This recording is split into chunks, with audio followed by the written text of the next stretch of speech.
तीन बहनों की लालची भाभी। करिश्मा, रेशमा और मनीषा तीन बहनें हैं। उनका एक भाई भी है, मयंक।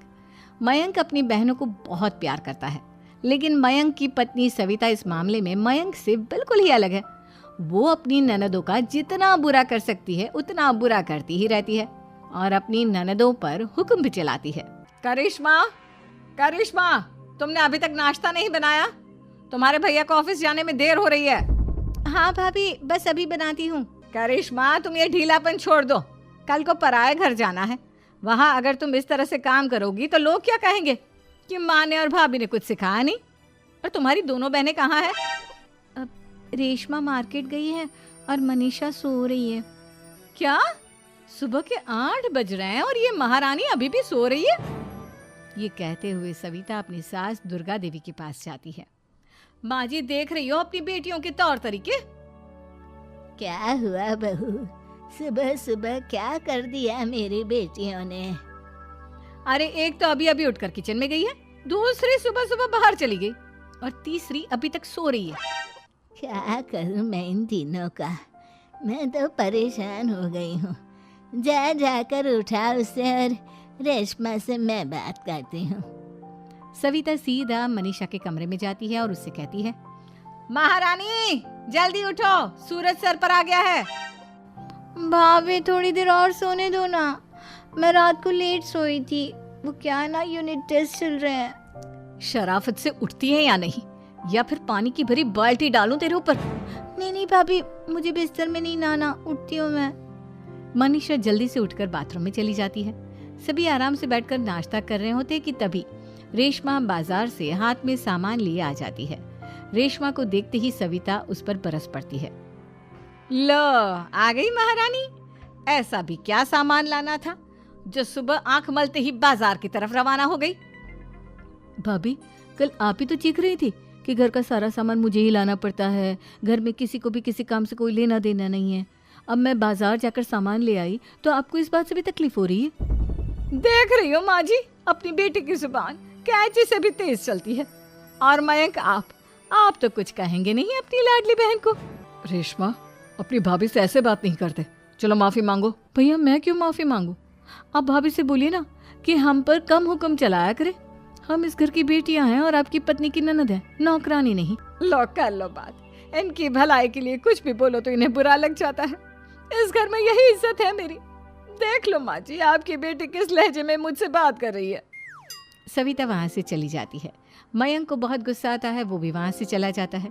फिर करिश्मा रेशमा को समझाती है, रेशमा, तुम्हें भाभी से माफी मांग लेनी चाहिए थी ना। लेकिन दीदी, मैंने कुछ किया ही नहीं, तो मैं माफी क्यों मांगू? हाँ करिश्मा दीदी, रेशमा दीदी जैसे ही घर में आई भाभी ही उन पर चिल्ला रही थी। हाँ, मैं मानती हूँ कि गलती भाभी की थी। मैं तो इसलिए बोल रही हूँ कि भाभी ने माँ को तो पूरी तरह अपने वश में कर लिया है। वो हमारी बात सुनती ही नहीं। मयंक भैया हमारे लिए हमेशा खड़े रहते हैं, इसलिए उनकी बात का मान तो तुम्हें रखना चाहिए था ना। कोई फायदा नहीं दीदी, कुछ दिनों की बात और है, भाभी उन्हें भी हमारे खिलाफ भड़का देंगी। फिर वो भी माँ की तरह हमारी किसी बात का विश्वास नहीं करेंगे। इसी तरह सविता अपनी तीनों ननदों को किसी न किसी बात पर परेशान करती रहती थी। एक दिन मयंक अपनी तीनों बहनों के लिए गिफ्ट लाया। क्या रेशमा, ये तुम्हारे लिए हार का सेट। रेशमा, तुम्हारे लिए सुंदर सी ड्रेस। और मनीषा, तुम्हें किताबें पसंद है ना, तुम्हारे लिए किताबें लाया हूँ। थैंक यू भैया। थैंक यू भैया। थैंक यू भैया। करिश्मा, तुम्हारा नेकलेस कितना सुंदर है, ये भैया कहाँ से ले आए होंगे? मैंने भैया को 3 दिन पहले फोन पर ये डिजाइन दिखाया था और आज भैया ये ले आए। सविता तो अपनी ननदों के गिफ्ट्स देखकर जल गई और करिश्मा का नेकलेस तो उसे भी बहुत पसंद आया था। अपनी बहनों के लिए कितना अच्छा नेकलेस लेकर आए हैं, मुझे कभी कोई गिफ्ट नहीं दिया। मैं आज ही ये हार चुरा लूंगी। रात में सविता करिश्मा का हार चुरा लेती है और इसी तरह उसे अपनी ननदों की जो भी चीज़ अच्छी लगती वो उसे मांगती नहीं, बल्कि रात के अंधेरे में चुरा लेती। इसी तरह दिन बीतते गए और सविता ने मयंक के दिल में भी उसकी बहनों के लिए नफरत पैदा कर दी। एक दिन मयंक ने करिश्मा और रेशमा के लिए रिश्ता देखा और ये बात उसने घर में सबको बताई। माँ, करिश्मा और रेशमा के लिए बहुत अच्छा रिश्ता आया है, वो लोग कल इन्हें देखने आ रहे हैं। आप और सविता मिलकर सारी तैयारी कर लेना। ये सुनकर करिश्मा और रेशमा खुश हो जाती हैं, लेकिन सविता सोचती है, अगर इन दोनों बहनों की शादी हो गई तो घर और बाहर का काम कौन करेगा? मनीषा तो एक नंबर की कामचोर है, उससे तो किसी बात की उम्मीद लगाना ही बेकार है। मुझे इस शादी को रोकना होगा। अगले दिन सभी लड़के वालों के स्वागत की तैयारी करने में लगे होते हैं। तभी मयंक अपनी बहनों से आकर कहता है, तैयार हो गई तुम दोनों? देखो दोनों लड़के बहुत अच्छे हैं, मैं कोई कसर नहीं छोड़ना चाहता, इसलिए तुम उनके सामने अच्छे से बिहेव करना और अपनी भाभी से लड़ने मत लग जाना। करिश्मा, तुम वो नेकलेस पहन लो ना जो मैं तुम्हारे लिए लाया था। भैया मैं बहुत देर से वो नेकलेस ढूंढ रही हूँ, लेकिन मुझे मिल ही नहीं रहा। क्या तुमने नेकलेस खो दिया? तुम्हें पता भी है वो कितना महंगा था? तुम कोई काम ढंग से नहीं कर सकती। मयंक गुस्से में वहां से चला जाता है। थोड़ी देर बाद लड़के वाले भी आ जाते हैं। वो दोनों बहनों को पसंद कर लेते हैं और रिश्ता पक्का हो जाता है। लेकिन सविता के दिमाग में तो कुछ और ही खिचड़ी पक रही थी। वो पंडित जी के पास करिश्मा की कुंडली लेकर जाती है और उन्हें पैसे देकर करिश्मा की कुंडली बदलवा देती है। जब लड़के वालों के पास करिश्मा की कुंडली जाती है तो वो दुर्गा को फोन करते हैं। बहन जी, हमने करिश्मा की कुंडली अपने पंडित जी को दिखाई थी। आपकी बेटी की कुंडली नहीं बल्कि दोषों का पिटारा है।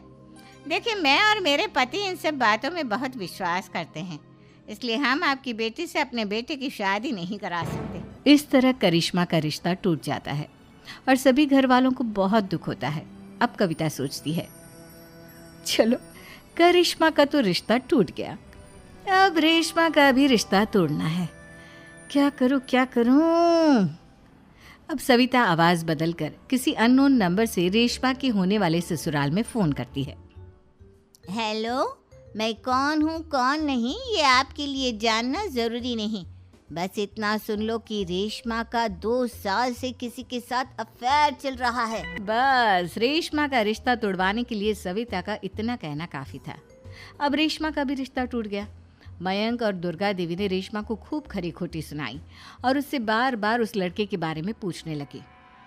आप दोनों मुझे क्यों परेशान कर रहे हो? अरे कोई लड़का होगा मेरी लाइफ में तो मैं बताऊंगी ना, जब कोई है ही नहीं तो कहाँ से लाऊं मैं कोई लड़का? तो तेरे होने वाले ससुराल वालों को फोन किसने किया था?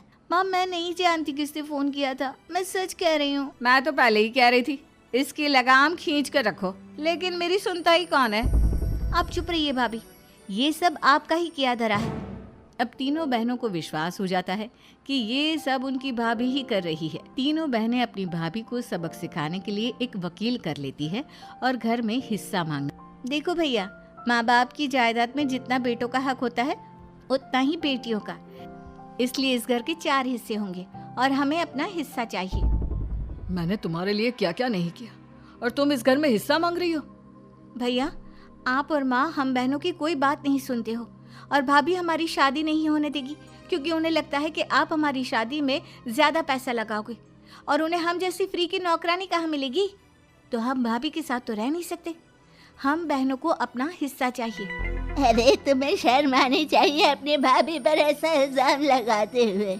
वो तुम्हारे बारे में कितना सोचती है। हाँ माँ, भाभी हमारे बारे में बहुत सोचती है, दिन रात बस यही सोचती रहती है कि किस तरह से अपनी तीनों ननदों को परेशान करूं और कभी मुझे पढ़ने भी नहीं देती। दोनों बहनों का रिश्ता भी तो इन्होंने ही तोड़वाया है और रात में हमारे कमरे में आकर हमारी चीजें भी चुराती हैं। इसी तरह सविता की तीनों ननदें अपनी बात पर अड़ी रही। अब कोर्ट में तारीख भी शुरू हो गई। जब सविता को लगा कि उसकी तीनों ननद इतनी आसानी से नहीं मानने वाली, तो उसने अपने पति और सास को सारी सच्चाई बता दी और अपनी तीनों ननद से माफी मांगी।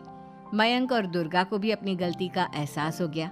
अब सविता खुद करिश्मा और रेशमा के लिए अच्छा रिश्ता ढूंढती है और उनकी शादी करवाती है।